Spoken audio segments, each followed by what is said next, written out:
gente está começando então mais um Papo Gamer, dessa vez uma edição especial, que a gente tem 3 palestras. A Marcela já está subindo aí, está aqui embaixo, assim, o pessoal está mostrando o laboratório para ela. Mas a gente vai começar então com o Vermon. O Vermon é do curso de jogos da PUC do Paraná, também é desenvolvedor, e ele tem uma empresa junto com os sócios dele, que é uma publicadora.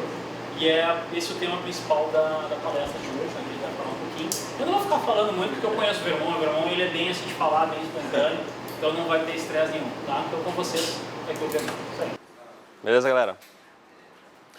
Deixa eu ver, só confirmando, eu perguntei antes todo mundo, mas todo mundo aqui é da área de jogos, né? Desenvolvedor de jogos, alguém de design, não? Saber assim, pessoal. Esse aqui vai ser o tema que eu vou falar a respeito aqui, Desafios da publicação de jogos independentes, mas eu gostei de botar esse subtítulo, desde que eu fiz esse talk lá na Unite, que fica legal, fica no modelinho de história, assim, o que significa fazer um jogo e como que isso foi mudando com o passar do tempo. Então vai ser um breve histórico. Primeiramente, oi, me apresentar para vocês, eu sou o Anderson Vermonde e uma porção de coisas, sou formado em engenharia eletrônica, sou mestre em informática, também em D&D, Pathfinder, Legend of Five Rings, se alguém conhecer, são sistemas de RPG. Sou professor lá na PUC, sou desenvolvedor já desde 2007 de jogos, a maioria desse tempo pela Dug Studio, e atualmente estou na Zoeira Digital. Mas assim, essa questão de títulos acaba se perdendo quando a gente está trabalhando com desenvolvimento de jogos. Porque quando eu conto com alguém, o Ed vai me apresentar alguém, ele fala assim, pô, esse aqui é o Vermon, quem que é? Ah, o cara lá de Curitiba que fez o Kazir. Então, assim, independente dos títulos, o que acaba ficando é que eu sou um cara que faz jogos e é um dos caras que fez o Kazir Awazat, que eu vou mostrar para vocês mais pra frente um pouquinho sobre esse jogo. Eu vou falar sobre um monte de coisa aqui, publicação, desenvolvimento, indies no Brasil, o mercado, mas principalmente sobre fazer jogos, esse termo, o que significa fazer jogos e como que isso foi mudando nesse meu breve histórico. Antes de começar a falar sobre desenvolvedor indie, é legal assim, só para... que ainda tem, se bem que está diminuindo isso bastante, mas muita discussão sobre o que é um desenvolvedor indie, né? Quando começou a aparecer os primeiros jogos indies aí, tinha muito aquela questão que era um jogo lá de garagem, feito sem orçamento nenhum. Tem muita gente que acaba usando para falar, pô, é jogo com pixel art, aquele gráfico retrô, isso é um jogo indie. É um jogo sem publisher. A conclusão que a gente chegou, eu e conversando com alguns desenvolvedores, eu e minha equipe lá, é que assim, você trabalha num projeto e a equipe que está desenvolvendo esse projeto, ela tem autonomia criativa completa sobre esse projeto, ou seja, toda a decisão criativa do projeto, a equipe tem, ela quem toma, não tem ninguém de fora dizendo, tem que mudar esse personagem para ser um mecha porque a mecha agora está em alta, tem que botar um ninja ali porque está em alta. Então, independente de ter dinheiro de fora, de ter uma publisher, se a equipe criativa, se a equipe que desenvolve o projeto tem autonomia criativa, parto do princípio que isso daqui é um desenvolvedor indie. Daí, para eu falar, é legal porque assim, a história do que é a Zoeira Digital hoje, de como que eu cheguei nesse negócio de publicação, tem muito a ver com a história de como que foi a história do meu estúdio, do nosso trabalho com jogos. Então eu vou contar um pouquinho de história. Alguém reconhece essa imagem aqui? Castelo Rá-Tim-Bum aqui, eu acho que a maioria já não deve conhecer, mas aqui senta que lá vem a história. Começou lá em 2007, um grupo de amigos na faculdade, não tinha curso de jogos por aí na época. O mais próximo que tinha era ciência da computação, desenho industrial, assim, a gente juntava essas áreas diferentes. E esse grupo de amigos queriam fazer um jogo e a única maneira de você ser indie no Brasil, aliás, a única maneira de você fazer jogos no Brasil era ser indie. E foi o que a gente tentou fazer. Começou com um projeto de fim de semana, vamos fazer um jogo, o que a gente precisa para fazer um jogo? Tinha um dos sócios ali, um dos colegas ali do grupo, era de ciência da computação, ele falou assim, primeira coisa, fazer uma engine, começar a fazer o conteúdo e criar o jogo. Então, partiu daquela ideia mirabolante que muitos aí que já tentaram começar um projeto muito grande, muito difícil de fazer, que, obviamente, não saiu do papel. A gente, durante aí várias finais de semana trabalhando, o objetivo de fazer um jogo, a gente viu que não era tão simples, a gente precisava de algumas coisas a mais. Para conseguir fazer esse jogo, eu precisava de levar um pouco mais a sério. Então, começamos a ter rotina, tentamos montar um escritório, se organizar para trabalhar, ter uma rotina de trabalho, apesar de ser só finais de semana ainda. Um local fixo para melhorar isso. Ok, melhorou isso, resolveu, mas a gente ainda não conseguiu terminar esse primeiro projeto. Essa ideia inicial aqui era um RPG de 180 horas, nunca foi terminado. Congelamos o projeto, um dia a gente volta, nunca mais a gente voltou. Mas agora que a gente já tem uma estrutura, vamos fazer um jogo pequeno, um jogo mais fácil, que a gente consiga terminar. Não vamos fazer engine própria, a gente resolveu fazer o primeiro projeto nosso, que foi o Cedilha. A ideia era fazer um hack and slash para Nintendo DS, plataforma que eu corro com o personagem, bato em outros personagens, sem nenhuma biblioteca, sem nenhuma engine, apenas usando essa biblioteca, e esse projeto teve mais um monte de problema e um monte de aprendizados aí. Mais ou menos 8 meses de desenvolvimento, muito desenvolvimento conceitual, cenário, personagem, muito aprendizado sobre como organizar, assim, a gente, poxa, ouvia falar de GDD, lia a respeito, conseguimos ver como que ele era importante, a gente usou como uma wiki, foi muito bacana. O problema é que não teve um jogo, a gente passou esses 8 meses e não chegou em nada. O projeto foi congelado de novo, a gente teve alguns problemas que a gente percebeu na época, escopo mal dimensionado, esse jogo era um platformer, era bem mais simples do que um RPG 3D de 180 horas. Entretanto, ele é uma plataforma de 8 mundos, com skins diferentes para cada mundo, não ia ter como.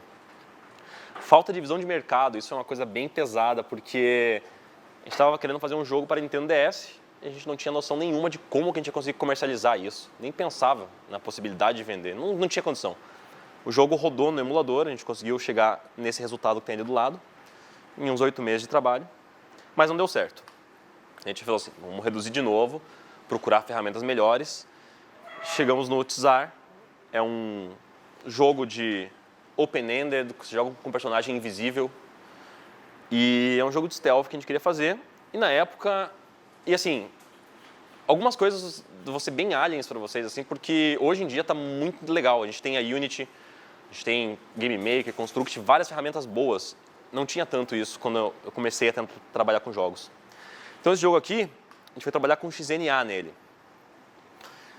que foi muito legal, ela já era uma engine, ela já ajudava bastante, a gente usou uma engine que era em cima do XNA, só que ela ainda tinha um pipeline de produção muito complicado. O que aconteceu? Muita pesquisa histórica, criação de personagens, tudo isso foi muito legal, mas na hora de colocar tudo isso no jogo, o pipeline de produção era muito grande.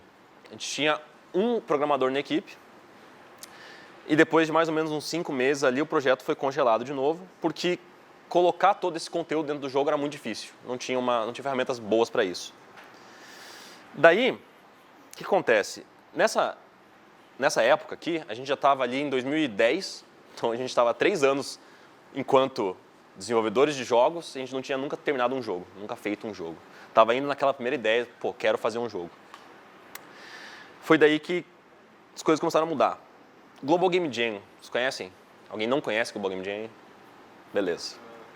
Não conhece? Global Game Jam, assim como vários outros eventos de Jam, é um evento que foi proposto com essa ideia de a gente terminar e fazer jogos. É uma maratona de desenvolvimento. Você senta com a sua equipe e você tem 48 horas para fazer um jogo dentro de um tema. A gente participou dessa Global Game Jam em 2010 e foi o primeiro jogo completo que a gente fez. Depois de 3 anos, em 48 horas, a gente fez um jogo completo. Foi o Semblant, esse jogo que está aqui nessa... É bem legal o jogo, você joga com um personagem, é um platformer que é um personagem que não tem braços e tem toda uma pira aí, psicologia junguiana, ele vai atrás da máscara da felicidade, é bem interessante. Mas, bom, desde então a gente participou de todas as Global Game Jams. E assim, o Semblante já teve uma coisa muito legal que hoje eu noto, assim, que começou a moldar a gente, que esse jogo, como a gente foi o primeiro jogo que a gente terminou, fez numa Global Game Jam, a gente resolveu melhorar ele. A gente fez primeiro em Game Maker, depois para Construct. A gente subiu ele para um portal que é o IndieDB, Indie Database. E lá teve a primeira cobertura do jogo. Então, assim, pô, saiu numa mídia, saiu num site que a gente nem esperava. A gente assinava os nossos blogs lá, saiu lá no Play This Thing o nosso jogo. Ficamos eufóricos pra caramba. O total de tempo do trabalho do jogo teve essas 48 horas da Global Game Jam, mais uma semana polindo ele ali, feito primeiro em Game Maker, depois na Construct 2. Mas foi lá 3 anos para conseguir fazer versão gratuita da Game Maker. Na verdade, a versão final do jogo foi na Construct Classic, não é nem da 2 ainda, na Construct antes da 2. Então, foi bem legal. Teve mais um projeto pequeno ainda, depois, foi o Mnemons, que assim, e é bem interessante que eu conversando com o Ed, eu vi que é uma estrutura, a gente acabou fazendo uma estrutura parecida com o que vocês fazem aqui no laboratório de Pong. Esse primeiro jogo aqui, a gente fez em uma semana, esse semblante. A gente falou assim, pô, fizemos um jogo de uma semana, vamos fazer um jogo um pouco maior, um jogo de um mês aí. A gente fez o Mnemons em 4 semanas, e daí teve uma coisa muito legal, que foi a primeira participação em evento. Botamos lá um concurso do IndieDB, não ganhamos, mas conseguimos uma menção honrosa. Foi uma coisa bem legal, assim. Então, pô, primeiro cobertura, primeiro evento, foi tendo um aprendizado legal aí. Mas estamos conseguindo fazer jogos, ainda que a gente não considerava jogos completos, sabe? Eram coisas bem simples, mais experimentos. Daí, nessa época, surgiu a Unity. A Unity apareceu, ela era só para Mac no comecinho, isso foi em 2010, mais ou menos. 2010, mais ou menos. 2011, na verdade. Apareceu a Unity, a gente começou a trabalhar com ela, a Unity para Windows. E a gente queria fazer um jogo grande agora. A gente já tinha toda aquela pesquisa histórica do projeto antigo, do Tsar, que é esse daqui. A gente tinha feito muita pesquisa histórica disso daqui. Tem todo o universo criado. A gente falou assim, pô, vamos aproveitar esse universo e fazer um jogo dentro dele. Chegamos no Kazir, fazer um jogo grande. E mais ou menos 1 ano e 6 meses de desenvolvimento, trabalhando todo dia lá. Bem bacana, enorme projeto, aprendendo bastante. A Unity 3D salvou vidas nisso, então assim, hoje está muito legal, está muito fácil, as ferramentas que a gente tem são muito boas. Isso ajudou muito. Beleza, terminamos um jogo, conseguimos fazer ele ali quanto tempo? 1 ano e 6 meses, 1 ano e 8 meses, se contar ali um tempo de marketing que a gente tentou fazer. Mas o que acontece? Fiz um jogo, então cumprimos a missão ali. A gente começou em 2007, 2012 terminamos um jogo. Então só 5 anos depois ali, mais ou menos, 4 anos e meio. E agora? E hoje, depois de todo esse tempo trabalhando com jogos e hoje com a publicadora, a gente vê que chegar nessa pergunta tá errado já. Eu tive há pouco tempo no Big Festival e ocorreu essa pergunta. Alguém perguntou para um dos desenvolvedores lá, dos finalistas, em que momento, depois que eu termino meu jogo, que eu começo a me preocupar com marketing, com a venda, com essas coisas. E daí ele falou assim, não, tá errado. Se você acabou o jogo e daí vai começar a pensar em vender ele, você tá errado. E isso foi um grande erro que a gente fez. A gente acreditava assim, pô, se a gente fizer um bom jogo, fechou. Põe um jogo, põe a venda, sucesso. O que aconteceu com o Kazir? Ele foi um sucesso de críticas, sabe? A gente saiu a gente foi finalista do Indiecade 2012, isso foi muito legal. A gente ganhou uma menção honrosa lá por narrativa.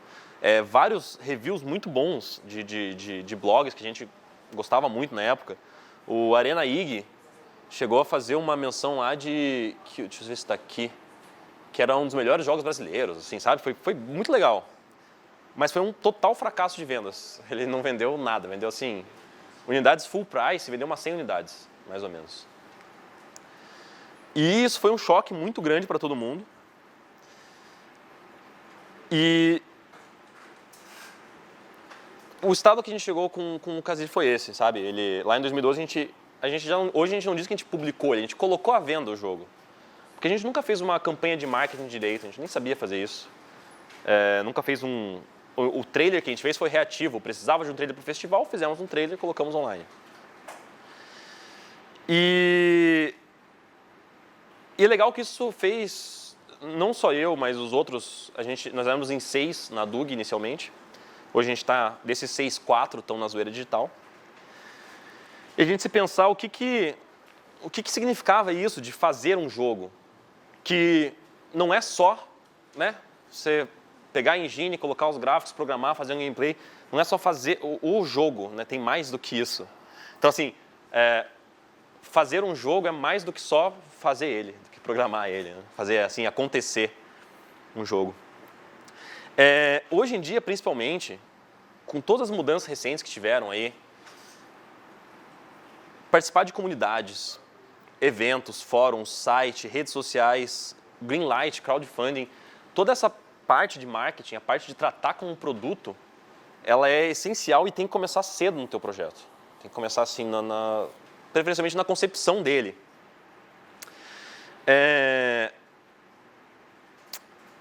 Então, assim, imagino que vocês devem conhecer, não sei, pelo menos um pouco de eventos e festivais. Passei um pouquinho sobre eles. Então, eventos como, principalmente, eventos fora do país. Porque, assim, aqui no Brasil é legal participar, é muito bacana estar neles. Então, Big Festival, conhecem? SB Games, tem o Dash aqui do Sul, que não teve esse ano aí, mas BGS, tem outros aí que estão começando a puxar a galera de jogos. A Comic Con esse ano teve uma área de desenvolvimento indie. A XMA, que vai ter uma nova versão agora que mudou o nome, que era de jogos competitivos de luta, tá? Com uma área para desenvolvedores indies. Agora mudou para BRMA, começo do ano que vem. Mas principalmente eventos fora, PAX, GDC, Gamescom. Quando a gente está fazendo um jogo, se a gente quiser sobreviver, é muito difícil você conseguir sobreviver com o seu jogo vendendo só para o mercado nacional. A gente tem que mirar fora. E eu acho que eu não coloquei aqui os gráficos, eu vou colocar mais pra frente ali. Tá cada vez mais difícil você conseguir, é muito competitivo, você tem que conseguir onde se destacar. Então, tá presente, ser visto nesses eventos, ele vai trazer várias coisas para vocês. Eu já vou falar a respeito desse passo. Concursos ajudam muito também a você ter visibilidade. Com a quantidade de jogos que a gente tem por aqui, então, IGF é o maior deles, junto com o Indiecade, eu diria, são diferentes, assim, mas são os dois maiores festivais de desenvolvimento indie. No Brasil a gente tem o SB Games, tem o Big Festival, vários festivais, e aqui já coloquei um link legal, dá para colocar no vídeo depois também. Essa ferramenta é fantástica, promoterapp.com/calendar. Calendário de todos os festivais de jogos indies, você pode submeter seus jogos. Tem taxa de inscrição, assim, do mundo inteiro, quanto mais submeter, maior a sua chance de visibilidade. Ajuda muito isso. Gems, e aqui entra um ponto que é legal, porque assim, isso daqui talvez seja uma coisa mais recente. Criar a comunidade de base no teu jogo ali, fazer os early adopters, um público inicial, talvez esteja cada vez mais importante isso. Então a gente vê vários desenvolvedores aí que começam a criar um nome, criar uma marca para si e associar isso aos seus jogos. Então a participação em Ludum Dare, em Global Game Jam, Indie Speedrun, acho que principalmente Ludum Dare e Indie Speedrun, algumas de mais renome, assim, você participar dessas jams e começar a ser conhecido, começa a gerar uma visibilidade para você. Você já não é mais só o desenvolvedor de um jogo indie brasileiro. Não, você é aquele cara que ganhou aquela Ludum Dare, que fez aquele jogo na Indie Speedrun. Você começa a criar uma marca. Então, essa participação nesse tipo de eventos, acho que hoje em dia é muito importante. Presença online, que isso aqui é uma coisa que já vi vários estúdios quebrarem a cabeça por causa disso. Assim, dos estúdios brasileiros que recentemente têm feito sucesso, com certeza, ou eles têm alguém dedicado só para isso, ou alguém de fora trabalhando com marketing, com PR. Porque, como eu estava falando, que eu aprendi lá, não é só fazer um jogo, você tem que fazer tratar ele como um produto. E essa presença online, hoje ainda temos Facebook, Twitter, Twitch, coloquei até Snapchat aqui, porque eu vi a Devolver Digital, que é uma publicadora americana, eles têm lá o Snapchat deles. Então, assim, redes sociais, lidar com a comunidade, tratar com o público. Tem que ter isso também para o teu jogo dar certo hoje. Crowdfunding, isso aqui pode ser uma ideia... Deveria colocar até assim, não só pensando em crowdfunding, mas em geração de comunidade, pode servir muito bem para isso, mas isso exige um esforço. Você fazer os brindes, você fazer a página de crowdfunding lá, responder as pessoas que ficam reclamando que não está pronto o jogo. São várias coisas que não é programar o seu jogo, que demanda muito tempo, e a gente tem que fazer. Dá para colocar o Greenlight aqui também. Greenlight entraria com isso, geração de comunidade, não para conseguir dinheiro, mas botar esse jogo na Steam, né? E, além de tudo isso, fazer um jogo muito bom.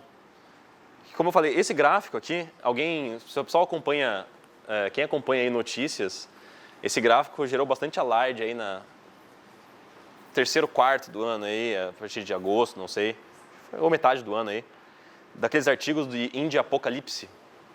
Esse gráfico aqui é lançamentos de jogos na Steam por mês. Então assim, 2005, vamos lá, tinha 50 jogos... 2005, não, 95, sei lá, 50 jogos lançados por ano. 2005, 50 jogos por mês. Hoje a gente tem lá 50 jogos por dia lançados. Não sei se chega tanto, mas é nesse caminho, sabe? A gente está aqui, esse aqui de 2014, 250 jogos lançados ali no mês. Então é muito jogo novo lançando. Eu até coloquei um artigo que eu li há um tempo atrás aqui do Gamasutra, bem legal. Bom não é suficiente para o seu jogo. Então assim, além de tudo isso, de todo esse esforço de propaganda, você tem que ter um jogo muito bom. E daí vem aquele, como é que eu vou me esforçar em fazer um jogo muito bom? Tem que ser completamente polido, com um gameplay diferencial, alguma coisa única. E além disso, todo o esforço de marketing, de cuidar do meu jogo, de fazer a comunidade, responder e-mail de fã. O jogo que a gente está trabalhando agora, o desenvolvedor aí ficou umas 3 semanas sem responder no fórum. O pessoal começou a perguntar, e o Venturelli, cadê? Sumiu? Parou de fazer o jogo? A gente falou, não, calma. Só que, tá focado no projeto, sabe? É muita coisa. E assim, talvez não seja mais essa visão, mas quando a gente começou a trabalhar com jogos, essa palavra aqui, publicadora, tinha desenvolvedor indie, a gente falava, desenvolvedor indie é sem publisher, e isso daqui era o maior bicho-papão do desenvolvedor indie. As pessoas tinham muito medo, porque a gente ouvia muitas histórias, e tinham histórias assim, porque assim, começaram a surgir, mais recentemente, vamos dizer, nos últimos, quantos anos? Sei lá, 5, 10 anos talvez, não sei. Umas publicadoras mais indie-friendly. Porque a gente via muitas histórias de acordo aí em que os desenvolvedores perdiam a propriedade intelectual dos seus jogos, não conseguiam entregar as coisas no prazo e perdiam o jogo, a publisher ficava com tudo e o desenvolvedor ficava na mão. Essa palavra aqui, a IP, né, a propriedade intelectual do jogo, era uma coisa que assustava muito. E até hoje, é engraçado que eu digo porque eu converso, a gente manda e-mail para desenvolvedor, conversa com eles, e a gente vê que muita gente se assusta com esse negócio de publisher. Não, mas que tipo de publisher que vocês são? Como é que vocês vão funcionar? Não é um bicho-papão, não deveria ser. Qual que é, pelo menos agora eu consigo falar assim, um pouco de algumas publishers indies que a gente conhece e um pouco do nosso trabalho. Como é que vai funcionar como publicadora? Esse daqui é o jogo que a gente fez lá em 2012, o Kazir Alvazate, que a gente colocou à venda. Mas aqui, ó, eu falei, ele não tinha saído na Steam. Aqui, essa screenshot aqui, ele já está na Steam. Quando a gente, lá em 2012, quando o jogo deu essa falha aí, só abalou a equipe, o pessoal se separou, a gente ficou um tempo. Foi bem na mudança de Greenlight. Mas um tempo depois, ali, um ano depois, entrou no Greenlight e a gente, vamos... Agora que a gente fez o nosso post-mortem, aprendemos o que a gente errou, vamos publicar direito esse jogo. A gente começou a se estruturar para fazer a publicação do Kazir dessa vez. De jeito certo. Começou a estudar as coisas e a gente pensou assim, legal, a gente vai publicar esse jogo, vai voltar a fazer jogos. E daí, quando a gente for fazer o próximo projeto, a gente vai ter que parar de novo o projeto para focar em publicação, vai estar o mesmo impasse de novo. E a gente não tinha ninguém na equipe para fazer esse trabalho. Então a gente falou assim, vamos se estruturar como uma publicadora. A gente conhecia vários desenvolvedores, vários estúdios, a gente via a qualidade dos jogos pô, a qualidade dos jogos brasileiros aí aumentando cada vez mais, a gente olhou assim, cara, eu acho que é possível sobreviver no mercado com uma publicadora brasileira de jogos brasileiros. A gente se estruturou nesse ano, isso, como a Zoeira Digital. E nosso primeiro trabalho ia ser com o Kazir. Eu vou mostrar, tem bastante tempo, estou indo bem rápido aqui. Vou mostrar para vocês o trailer rapidinho do jogo, que é legal.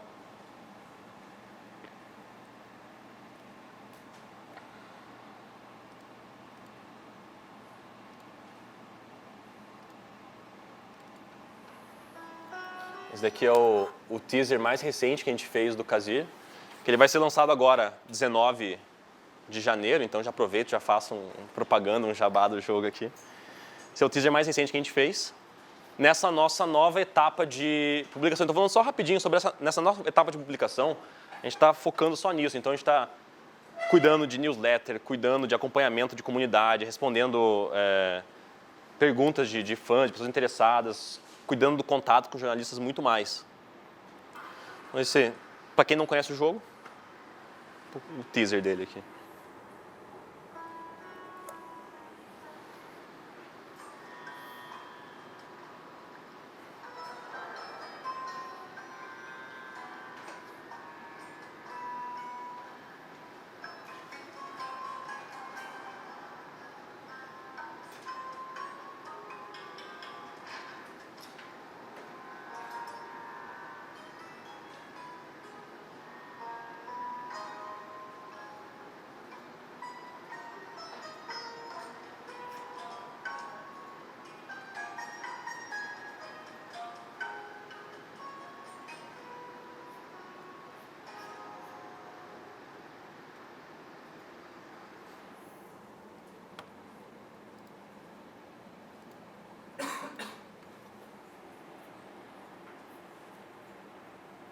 Legal. Então, esse jogo, dessa vez a gente está publicando ele, a gente estruturou como Zoeira Digital para trabalhar começar com esse projeto e fazer outros jogos. E bom, já que eu estava falando de publisher, o que uma publisher faz que ela não é um bicho papão, né? A estrutura vai ser bem parecida com essa, só indicando os pontos mais importantes, que é o que a gente faz. A ideia é nos focarmos em divulgação, cuidar da parte de finanças, por exemplo, questão de contratual, se for necessária, com plataformas, com Nintendo, Xbox, com o que for necessário. E liberdade criativa, que isso é uma coisa importante para desenvolvimento independente. Como eu falei lá no comecinho, equipe indie, ela tem que ter autonomia de decisão no seu projeto. Isso é uma coisa que tem que ser respeitado. A ideia é o quê? A gente tenta trabalhar em parceria de forma que o desenvolvedor foque em fazer o jogo e fazer um jogo bom, que eu já comentei, aquele gráfico diferencial, o teu jogo tem que se destacar, enquanto a gente foca em todo o resto que é necessário para que aconteça essa experiência de jogo, para conseguir chegar nas lojas, chegar nos mercados. Isso que é o trabalho, pelo menos do nosso ponto de vista, de uma publisher.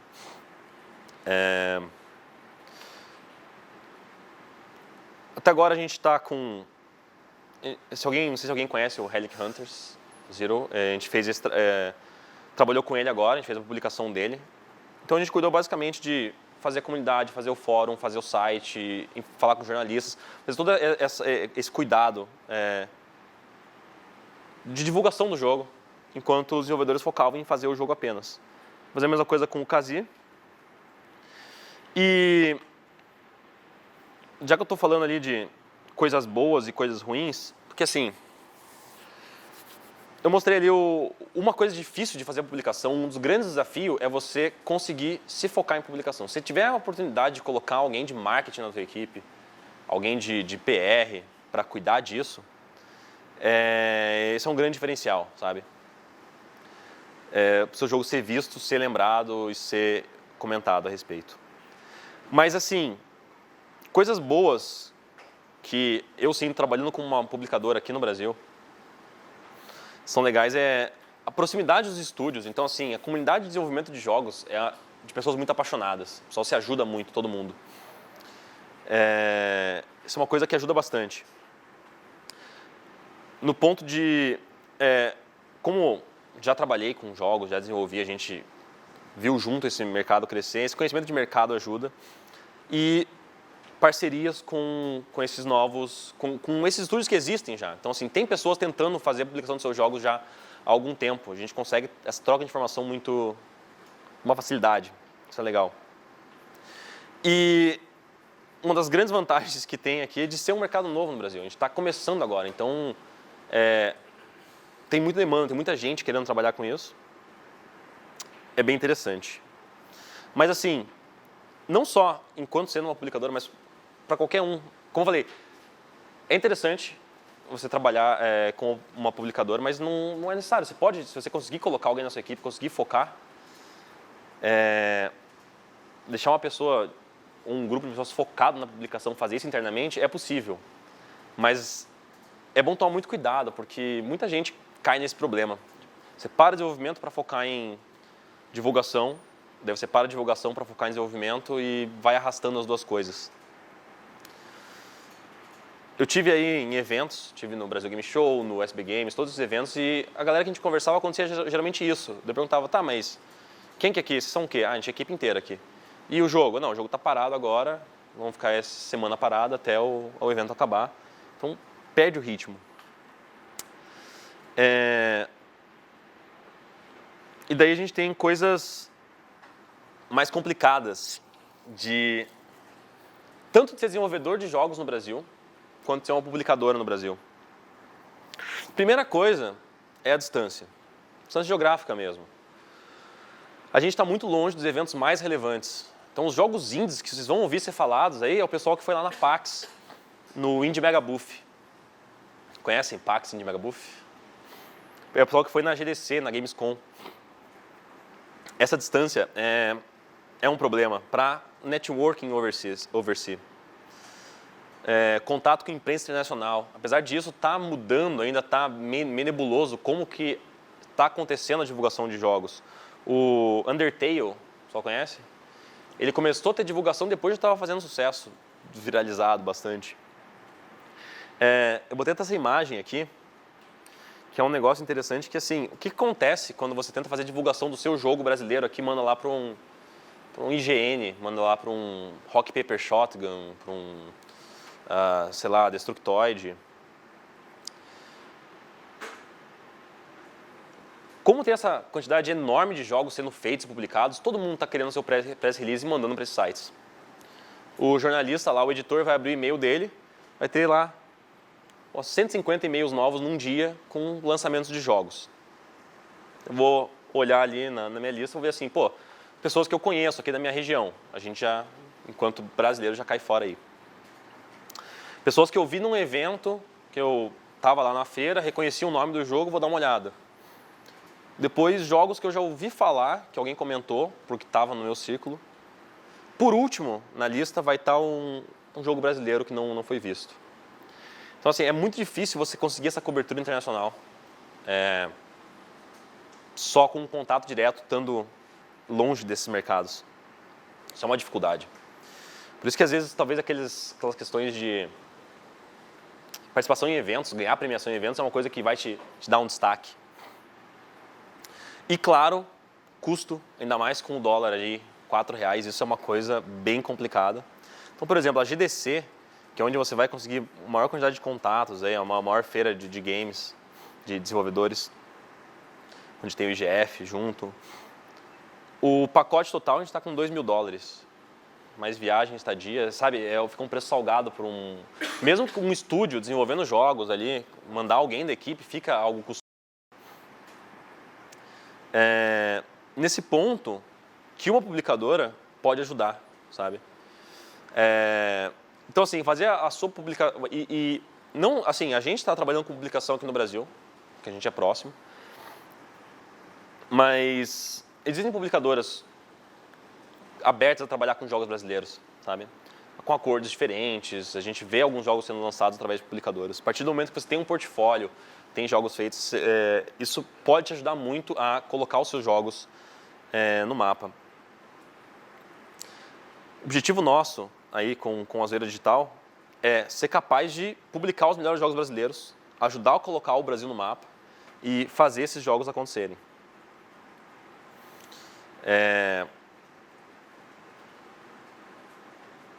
Eu acho que esse é o panorama que eu queria passar, queria falar a respeito. E deixar aberto para perguntas e bate-papo, questionamento, qualquer um que queira me perguntar qualquer coisa. Muito obrigado.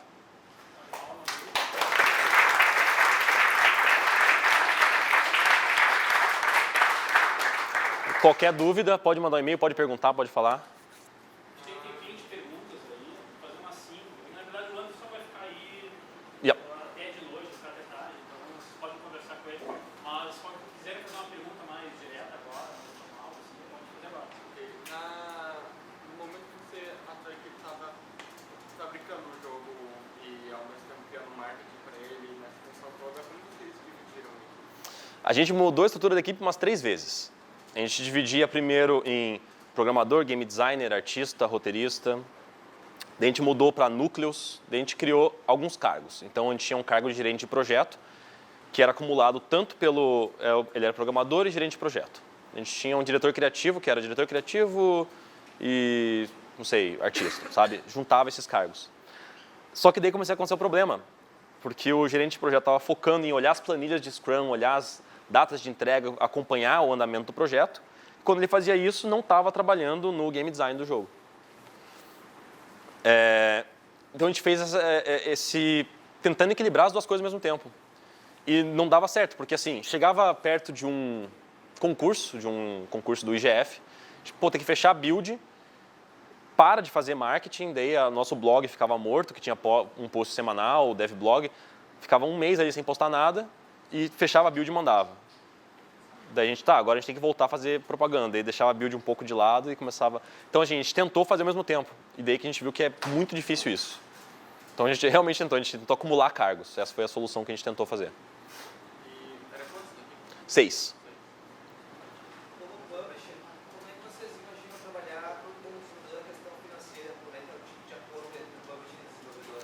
Tem ideias? Sim. O modelo ele é bem parecido com... Igual, eu diria, um modelo que publishers indies têm feito. O problema é que, assim, a gente trabalha com revenue share. Então, de acordo com a quantidade de trabalho que foi feita, é uma parcela, uma porcentagem das vendas. É simples assim. Então, a gente assume o risco junto com o desenvolvedor. Se o jogo vender, todo mundo sai ganhando. Quanto mais vender, melhor para a gente, melhor para o desenvolvedor. E, geralmente, publishers trabalham nesse modelo. Revenue share. Isso varia de 30% a 60%, 70%, depende da publisher. Depende dos serviços feitos. Você tem intenção de cobrar uma grana de início? Não. Existe esse modelo, tem publishers que fazem. No nosso modelo, a gente quer fazer só baseado no revenue share, nesse primeiro momento. Tu disse que a ideia é deixar a liberdade criativa na mão do desenvolvedor 100%.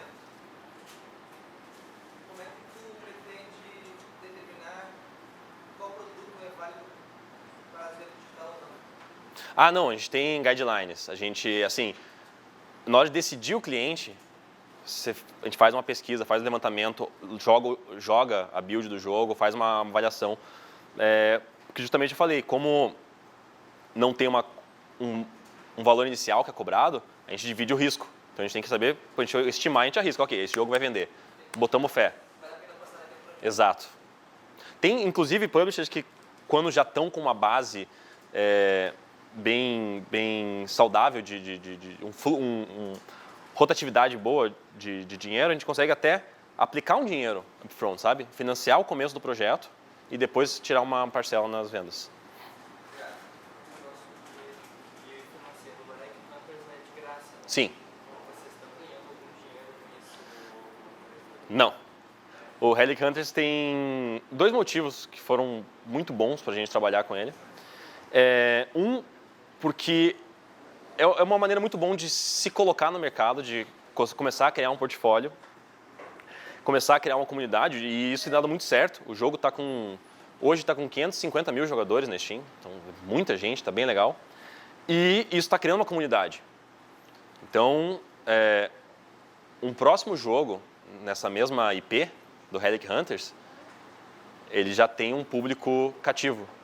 Então, é um projeto mais de longo prazo. Isso aí é uma estratégia de criação de comunidade para o lançamento de uma versão final do jogo.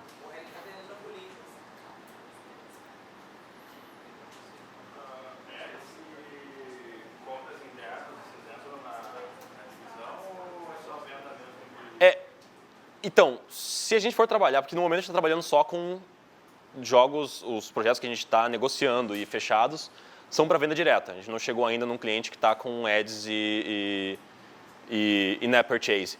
Mas o modelo seria o mesmo, para um jogo gratuito de ads e in-app purchase, porcentagem de faturamento. Mesmo porque o que acontece nessa negociação é que, como é que funciona legalmente com a parte legal de publicação? O contrato diz que a publisher recebe o dinheiro e ela repassa para o desenvolvedor. Entendeu? Então é assim que funciona. Daí repassa retirando os cortes previstos em contrato. A princípio, não, assim, é possível. Mas é que no momento, onde a gente consegue ser mais eficiente, a nossa expertise, é em jogos para PC, console, que o marketing consegue ser mais eficiente. Jogos mobile ainda é um pouco mistério, são muito saturados no mercado. Mais alguma pergunta? Mas você vai ficar com a gente aí mais tempo, vocês podem depois conversar com ele. Beleza, galera. Informalmente, né? Vocês podem ficar à vontade. Então, salve de palmas de novo pro Anderson. Valeu, galera.